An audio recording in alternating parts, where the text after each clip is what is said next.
warahmatullahi wabarakatuh. Perkenalkan, nama saya Dedi Jaya. Saya CDB Angkatan 10 dari SDN Tanjung Sari 1. Kali ini saya akan melaksanakan wawancara dengan Ibu Kepala Sekolah. Kebetulan di samping saya ada Ibu Kepala Sekolah SDN Tanjung Sari 1. Saya akan membahas tentang mengenai pengambilan keputusan dengan nilai-nilai kebajikan ya. Tapi sebelumnya mohon kepada Ibu untuk memperkenalkan diri terlebih dahulu. Assalamualaikum warahmatullahi wabarakatuh. Nama saya Kokom Kemalasari. Saya kepala sekolah di SDN Tanjung Sari 1. Kebetulan memiliki CGK yang sangat luar biasa. Sebelumnya ini adalah tugas untuk melaksanakan wawancara terkait dengan pengambilan keputusan dilema etika dan kejujuran moral. Sebelumnya nanti saya akan menanyakan 8 pertanyaan kepada Ibu. Silakan Ibu jawab sesuai dengan pengalaman Ibu yang ada di sekolah mungkin ya. Mungkin langsung saja ya. Pertanyaan pertama, selama ini bagaimana Ibu dapat mengidentifikasi kasus-kasus yang merupakan dilema etika atau kejujuran moral di sekolah SDN Tanjung Sari? Baik ya Pak Del, terima kasih atas kepercayaannya kita saling berbagi ya seperti tentang pengambilan keputusan di sekolah. Baik ya, sebagai seorang pemimpin tentu kita dihadapkan suatu permasalahan yang apakah itu tadi kata Pak Del kejujuran moral ataukah dilema etika ya. Tentu kita melihat suatu permasalahan itu melihat apa yang terjadi, pertentangan apa yang ada dalam permasalahan tersebut, apakah itu tentang kebenaran lawan kebenaran ataukah kebenaran lawan ketidakbenaran kan. Kalau misalnya permasalahan tersebut mengandung kebenaran, nilai-nilai kebenaran lawan kebenaran, itu adalah dilema etika. Sedangkan kalau ada permasalahan yang satu benar dan pilihan yang lainnya bertentangan dengan aturan, berarti itu adalah rujukan moral.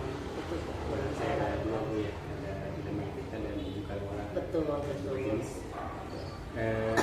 Selanjutnya Ibu, selama ini bagaimana Ibu menjalankan pengambilan keputusan di sekolah, terutama untuk kasus-kasus di mana ada dua kepentingan yang benar lawan benar?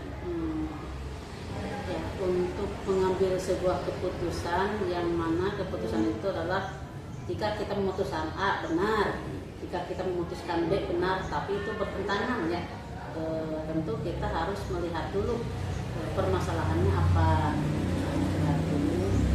Kemudian kita lihat pertentangannya apa. Nah, apakah itu bisa kita selesaikan dengan istilahnya hanya dengan logika saja misalnya, ataukah kita perlu penelusuran yang lebih jauh lagi supaya apa yang kita putuskan ini yang paling utama itu harus bermanfaat terhadap anak pada akhirnya. Jadi bagaimanapun yang kita putuskan, ketika ada dilema benar lawan benar, kita mencari solusi terbaik dari hasil yang diperoleh itu harus berdampak terhadap murid. Itu yang saya lakukan. Jadi kebanyakan kasusnya dengan murid biasanya atau ada dengan guru? Kalau yang saya hadapi kan saya tidak langsung berhadapan dengan murid, tapi justru antara guru.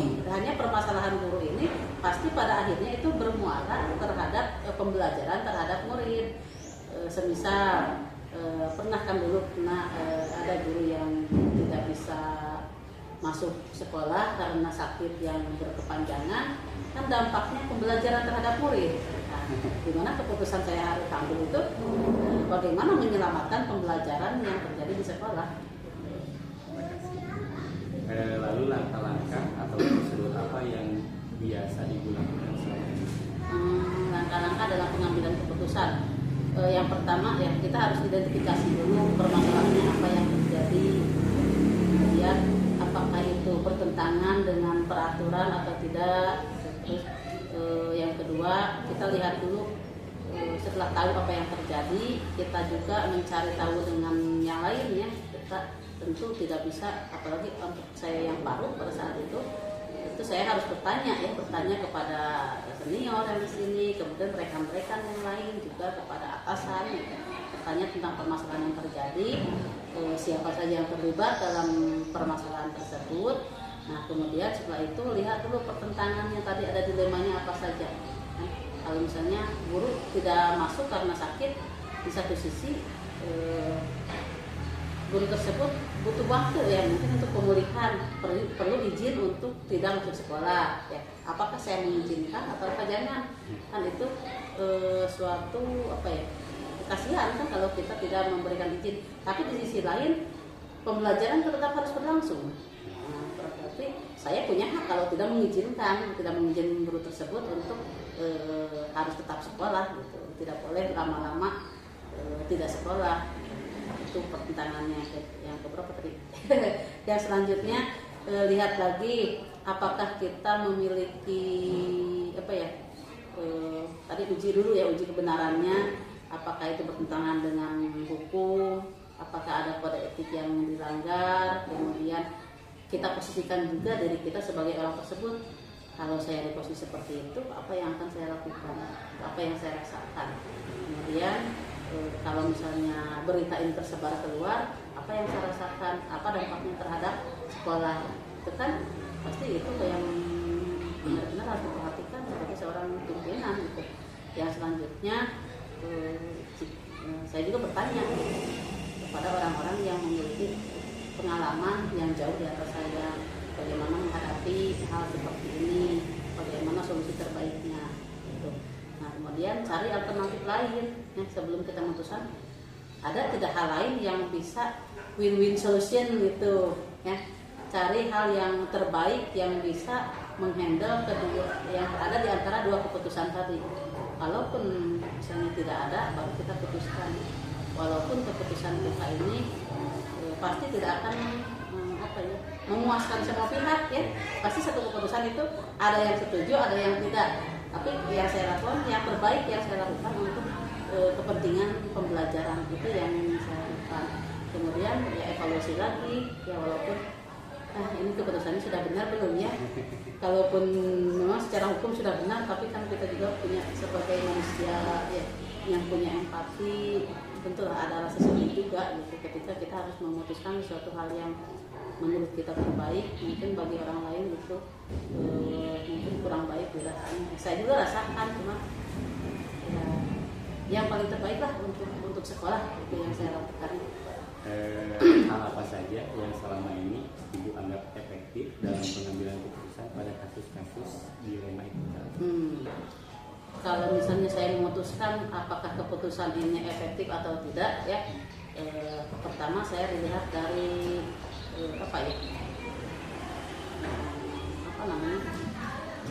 hasil akhirnya, efeknya, hasil dari keputusan tersebut apakah berdampak, itu dampaknya ya, dampak terhadap pembelajaran terhadap anak gitu. Itu yang pertama, karena kita kan sebagai guru itu yang harus diutamakan adalah kita memberikan pelayanan terbaik terhadap anak. Ketika kita memutuskan itu, tentu hasil akhirnya itu ke depan itu tentu tentang pelayanan kita terhadap anak. Walaupun tadi kasusnya guru ya, yang terjadi guru, tapi pada dasarnya itu harus berdampak positif terhadap anak. Jadi efektivitas sebuah keputusan kalau menurut saya ketika itu berdampak positif untuk anak dan lebih bermanfaat secara lebih luas dibandingkan dengan untuk satu atau segelintir orang saja. Selanjutnya, hal apa saja yang selama ini merupakan tantangan dalam pengambilan keputusan di lembaga tantangan itu tantangan ya dalam mengambil keputusan tentu ya banyak sekali tantangan yang kita hadapi ya, terutama ini kalau dalam diri pribadi kita itu sisi kemanusiaan kita ya, kita tidak bisa mengabaikan rasa peduli kita terhadap misalnya rekan yang tadi misalnya sakit, kita tidak bisa mengabaikan perasaan kita ya. Tapi di satu sisi pembelajaran harus tetap berjalan. Itu yang paling utama, pembelajaran harus tetap berjalan. Pendidikan anak di sekolah itu harus kita lakukan yang terbaik. Nah itu jadi apa ya, mengesampingkan perasaan pribadi mungkin ya untuk mengambil keputusan terbaik, itu yang pertama. Yang kedua, kadangkala apa ya, tuntutan dari atasan itu Pak, ya ketika kita memiliki suatu kebijakan di sekolah seperti ini yang sesuai dengan aturan,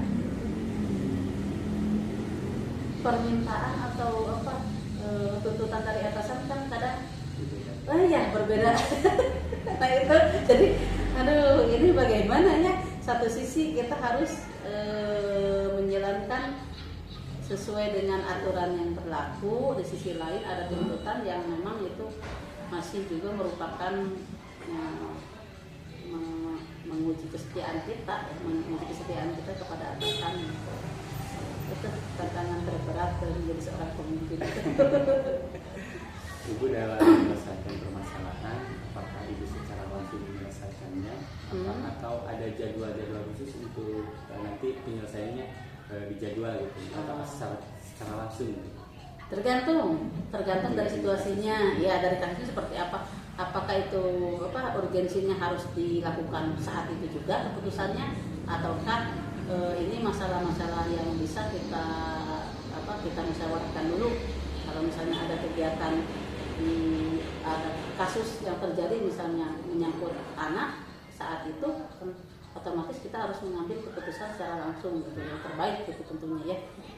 Kemudian kalau misalnya permasalahan itu tentang perbaikan pembelajaran, kan kita bisa bermusyawarah dulu seperti yang kita lakukan kan setiap 2 minggu misalnya kita adakan obrolan-obrolan ringan yang membahas tentang permasalahan di sekolah. Kemudian 1 bulan sekali kan kita melaksanakan rapat rutin, rapat pembinaan juga, di mana itu kita menampung apakah ada permasalahan di kelas atau di sekolah yang harus kita selesaikan secara bersama-sama. Jadi ada yang harus saat itu juga, ada yang memang terjadwal sesuai dengan jadwal pertemuan kita di sekolah. Apakah ada seseorang atau faktor-faktor yang mempermudah ibu dalam mengambil keputusan? Mungkin ada siapa yang sebagai rekan ngobrol ibu atau ada faktor-faktor yang mempermudah ibu mengambil keputusan? Tentu dalam mengambil keputusannya, saya rasa saya bukan seorang diktator ya. Jadi saya tidak memutuskan sendiri ya gitu. Nah ketika ada permasalahan, tapi entahlah bagaimana dengan pendapat para ibu bapak gurunya ya. Ketika ada permasalahan tentu kita harus bermusyawarah dulu dengan yang lain gitu. Kalau itu ruang lingkupnya masalah sekolah gitu, tentu saya bertanya kepada orang-orang atau rekan-rekan yang lebih paham yang ada di sekolah gitu. Tapi kalau ada ruang lingkupnya sudah melebar keluar gitu, tentu saya berkomunikasi dengan misalnya pengawas gitu, atau lebih jauhnya saya berkoordinasi dengan Pak Babdi sesuai dengan permasalahan itu permasalahan apa dan siapa yang orang yang lebih paham tentang masalah seperti ini gitu. Ada pasti saya berkomunikasi. Kalaupun saya tidak berkomunikasi, saya akan memberikan ruang waktu gitu. Ketika ada permasalahan, misalnya di sekolah kemarin kan ada permasalahan, saya berikan ruang waktu, biarkan saja dulu rekan-rekan berkomunikasi di bawah. Ketika nanti di forum rapat saya pancingkan untuk mengungkapkan pendapatnya. Nah itu setelah kita meramu dari semua pendapat itu, baru mengambil sebuah keputusan terbaik untuk sekolah kita. Yang saya rasakan itu seperti itu. Amin, terima kasih. Ya, karena memang ibu di sini sudah lumayan lama. 2 tahun ya, 3 sekarang. Sendiri bu ya, ketika ada permasalahan kita sering bermusyawarah. Dan tadi diktator, ya saya tidak setuju dengan diktator. Karena yang saya rasakan memang seperti itu, seperti yang ibu tadi bicarakan. Saya sering di sini. Insyaallah mudah-mudahan itu lama di sini. Amin. Yang terakhir dari semua apa yang ibu menjelaskan tadi pembelajaran apa yang dapat Ibu petik dari pengalaman Ibu selama di sini dalam mengambil keputusan dilema itu. Ya. Pengalaman saya dari percakapan ini dengan Bapak, tentunya ya ketika kita memutuskan suatu permasalahan, terutama ini yang dilema etika, gitu, kita tidak bisa memutuskan berdasarkan satu sisi saja. Tentu ada banyak hal yang harus kita pertimbangkan, di mana ada pertentangan apakah itu benar lawan kesetiaan ataukah kejujuran lawan kasih sayang, itu harus kita perhatikan atau gitu ya. Lihat paradigmanya seperti apa. Kemudian dalam pengambilan keputusan juga kita harus lihat dampaknya yang saya rasakan itu bagaimana hal terbaik yang dapat saya lakukan untuk anak-anak kita, untuk sekolah kita. Dan saya selalu bersyukur dimanapun saya ditempatkan, saya melakukan yang terbaik untuk tempat saya bekerja. Makanya dukungan dari rekan-rekan dan semua itu yang sangat diharapkan. Walaupun kadang saya kalau berbicara mungkin ada belepotan gitu. Mungkin sulit dipahami, tapi mudah-mudahan tujuan saya itu untuk kemajuan sekolah. Terima kasih Ibu sudah bersedia diwawancarai oleh saya. Bisa saya tunjukkan Ibu urusan saya ini. Mudah-mudahan jadi pelajaran untuk saya, karena saya juga sebelum kegiatan ini Pak Dede nanti ada sesi tentang pengambilan keputusan, dan saya sudah baca tentang hal itu. Ternyata memang betul jadi pemimpin itu sulit karena ketika kita dihadapkan dari satu keputusan dua orang yang bertentangan itu butuh sekali banyak energi yang harus kita pikirkan gitu ya. Jadi kita tidak asal memberikan keputusan, karena ada dua orang yang nanti mungkin akan merasa senang dan mungkin akan merasa tidak senang gitu. Mungkin ini pembelajaran bagi saya untuk kedepannya. Mudah-mudahan Ibu sehat terus, Ibu selalu ada di sini untuk mendampingi saya untuk pembelajaran CGP ini, karena saya butuh motivasi dari Ibu dan dari guru-guru yang lainnya. Dan alhamdulillah selama saya jadi CGP sangat besar sekali dukungan dari Ibu. Saya tidak mengada-ngada, karena memang itu dukungan yang sangat lumayan buat saya semangat gitu. Ketika saya merasa sudah jenuh, Ibu menyemangati lagi dan mengingatkan lagi, karena memang untuk saya ini hal yang baru. Saya keluar dari zona nyaman saya untuk belajar meningkatkan potensi diri. Jadi itu Bu ya. Sangat terima kasih sekali. Mohon maaf Bu bila ada perkataan yang kurang pas dari saya. Akhir kalam, assalamualaikum. Assalamualaikum warahmatullahi wabarakatuh Pak. Waalaikumsalam. Bagaimana kabar hari ini Pak? Alhamdulillah ada yang baik. Mudah-mudahan sehat terus Pak. Amin. Sebelumnya saya ucapkan terima kasih kepada Bapak, karena kesempatan ini Bapak sudah meluangkan waktu bisa kesibukan Bapak untuk melaksanakan wawancara bersama saya Pak.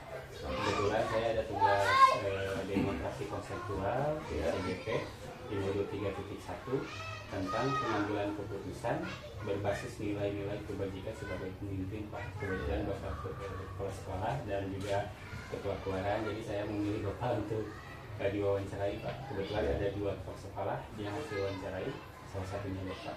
Ya.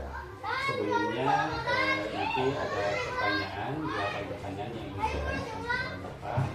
Tapi sebelumnya mohon untuk memperkenalkan dulu Pak.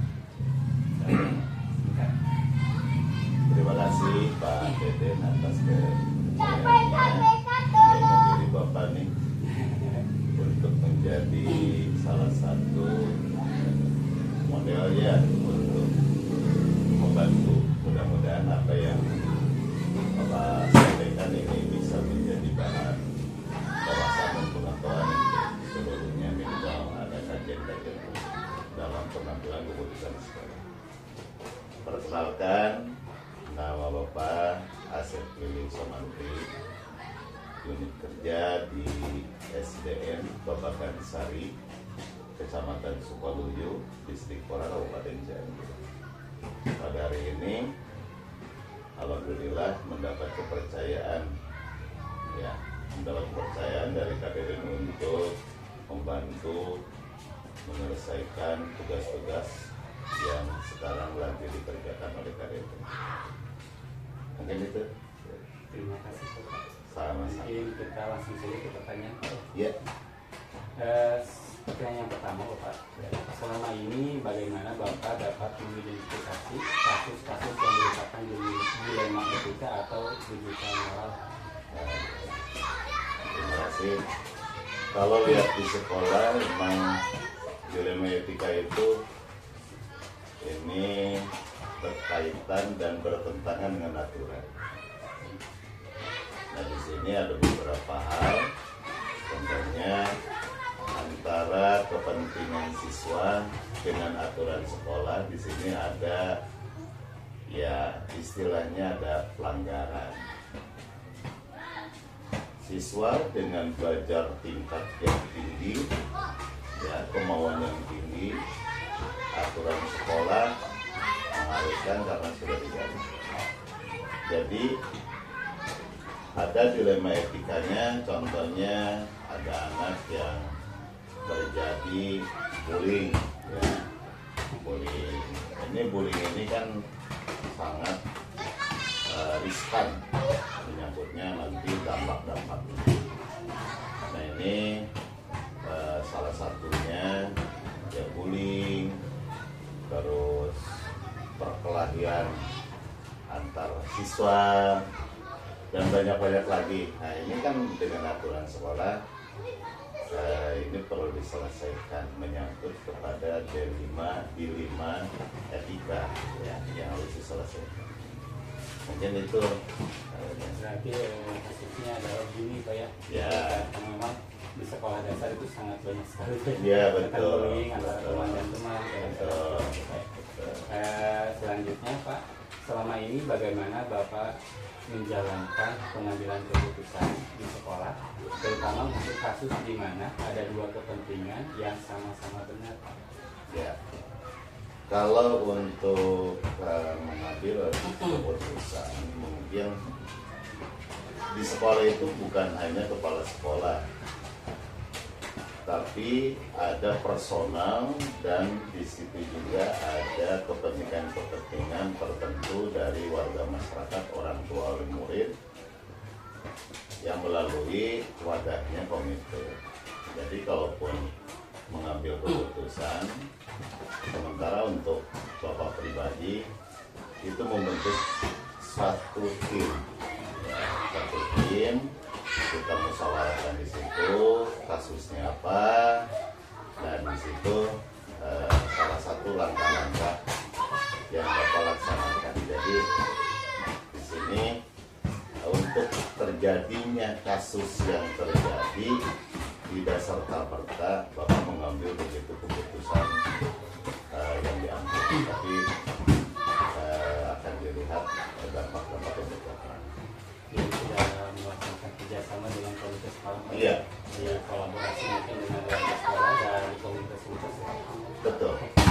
Berarti tadi sudah ada langkah-langkah prosedur yang sudah Bapak laksanakan, Ya. yaitu dengan syarat edukasi dengan sekolah. Selanjutnya hal apa saja yang selama ini Bapak anggap efektif dalam pengambilan keputusan pada kasus-kasus di Pak?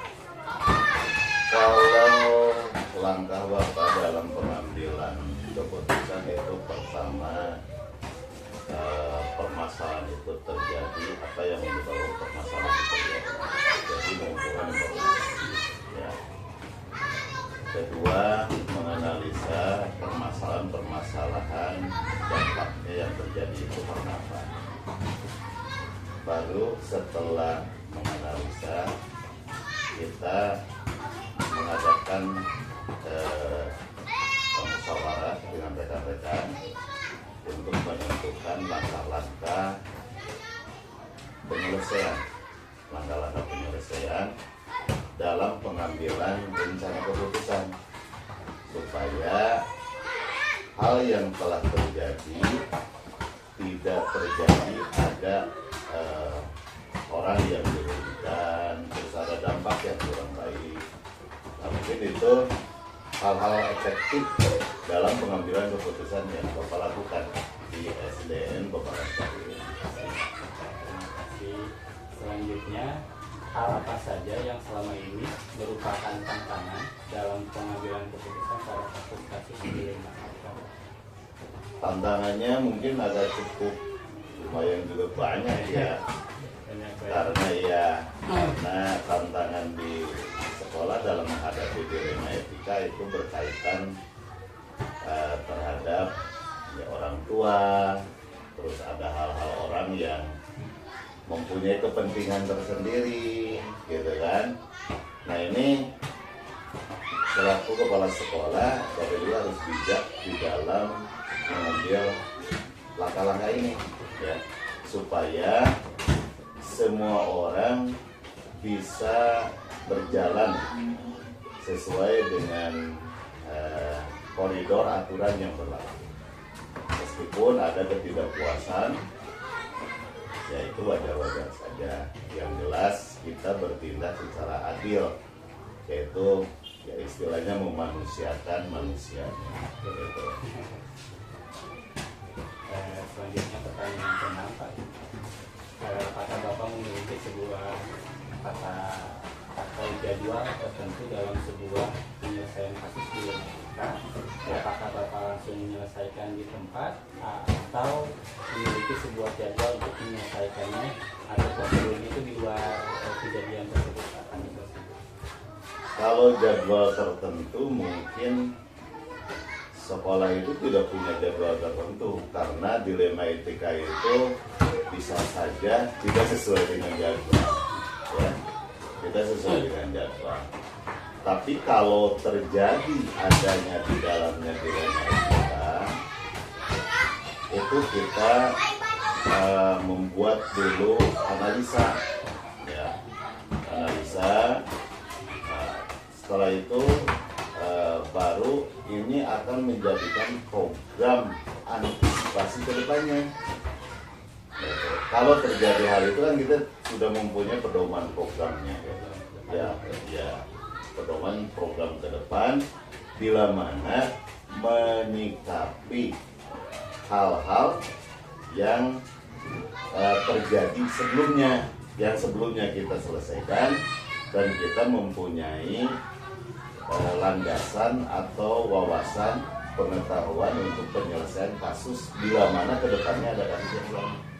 Jadi secara jadwal tertentu tidak ada, ya, karena kita masalah dilema etika ini ya mungkin tidak mengharapkan sih sebenarnya, tapi emang terjadi di sekolah, ya, terjadi di sekolah.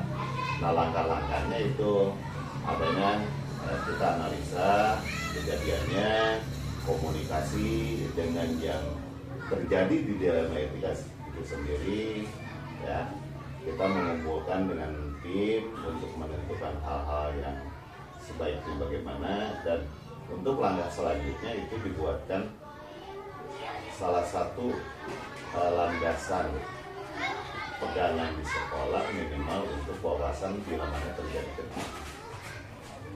Terima kasih, Bapak. Pertanyaan yang ke-7, Bapak. Adakah seseorang atau faktor apa yang selama ini mempermudah atau membantu Bapak dalam pengambilan keputusan dalam kasus-kasus dilema etika? Dalam mengambil keputusan, langkah Bapak satu itu melihat ke membentuk tim, ya. Bila diperlukan, selain daripada tim itu juga kita melibatkan ya orang yang ahlinya. Bukan artinya di sekolah tidak ahli, cuman di sekolah itu kan kalau seandainya ada keterbatasan, jadi sekolah kalaupun itu keterbatasan di sekolah emang tidak bisa menyelesaikan, kita meminta konsultan dan berdiskusi dengan konsultan. Nah itu mungkin dari ini. Ya. Pertanyaan terakhir Pak. Ya. Dari semua hal yang telah disampaikan, pembelajaran apa yang dapat Bapak petik dari pengalaman Bapak mengambil keputusan di dalam selama Bapak menjadi pemimpin? Kalau yang Bapak rasakan selama Bapak jadi pemimpin, menghadapi berbagai macam permasalahan di sekolah, termasuk di dunia etika, itu ini berdasarkan pengambilan keputusan, betul? Ini dipersiapkan berbagai macam faktor, dampak-dampak kemungkinan yang terjadi. Jadi Bapak selaku di sini pimpinan di sekolah SD Bapak Kansari itu harus melihat dampak dari keputusan yang diambil. Nah, jadi tiap-tiap Bapak harus melihat berbagai macam sisi supaya kegiatan ini, pengambil keputusan ini bisa enak di semua personal, gitu. Tidak ada yang dirugikan, gitu. Jadi dampak kepada warga sekolah terhadap lembaga sekolah ini menjadi hal terbaik supaya tidak terulang. Nah itu. Delapan pertanyaan sudah dijawab oleh Bapak. Saya ucapkan terima kasih Pak atas kerjasamanya, luar biasa sekali.